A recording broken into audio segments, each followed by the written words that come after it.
பிடிக்கும்போது நல்லவங்களா தெரிகிற நம்ம, அவங்களுக்கு பிடிக்காதப்போ கெட்டவங்களா தெரியிறோம். அவங்களுக்கு பார்த்து பார்த்து எல்லாம் செய்யும்போது நம்ம நல்லவங்களா தெரியும்.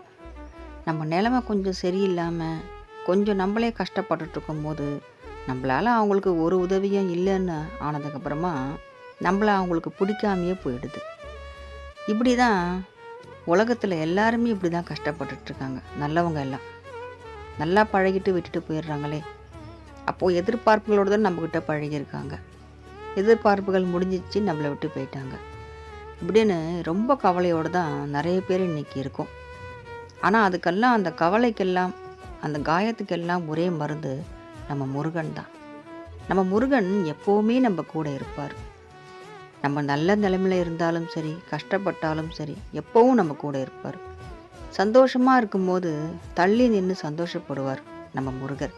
நம்ம கவலைப்படும் போது, கஷ்டத்தில் இருக்கும்போது, ரொம்ப துயரத்தில் நம்ம தள்ளப்படும் போது கை கொடுத்து காப்பாற்றுவார். அந்த கஷ்டத்துலேருந்து நம்மளை மீண்டு கொண்டு வருவார் நம்ம முருகர்.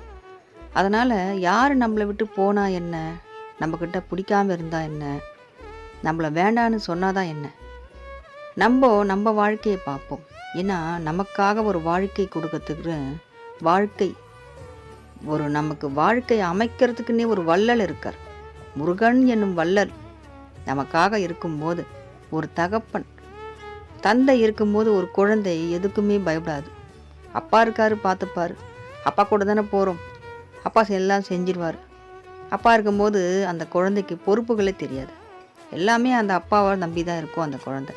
அது மாதிரி நம்ம முருகனை நம் தந்தையை நம்பி இருப்போம். அப்பா எல்லாம் நீ பார்த்துக்கோ, நீ என் கூட இரு, என்னை வழி நடத்து. யார் என்னை நேசித்தாலும் பரவாயில்ல, என்னை விட்டு போனாலும் பரவாயில்ல, நீ என் கூட இருக்கல்ல, அது எனக்கு போதும். எப்படியோ நான் வாழ்க்கையில் ஜெயிச்சிடுவேன், அந்த நம்பிக்கை எனக்கு இருக்குது அப்படின்னு நம்ம நம்பிக்கையோடு இருந்தால் மட்டும் போதும். அந்த முருகன், அந்த வள்ளிமலையான் எப்போவுமே நம்ம கூட இருப்பான். அதில் எந்த சந்தேகமும் இல்லை.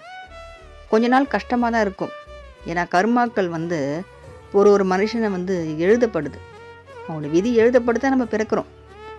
அந்த கருமாக்கள் வேலை செய்யாமல் இருந்தால் அந்த விதிக்கு ஒரு அர்த்தம் இல்லாமல் போயிடும் இல்லையா? அதனால் கருமாக்கள் வேலை செய்யும். நம்ம வேலைவன் நம்ம கூட இருக்கும்போது அவர் என்ன வேலை செய்யணுமோ அந்த வேலையை அவர் செய்வார். நமக்காக அவர் முன்னாடி நின்று நம்மளை காப்பாற்றுவார். எப்போவுமே காப்பாற்றுவார்.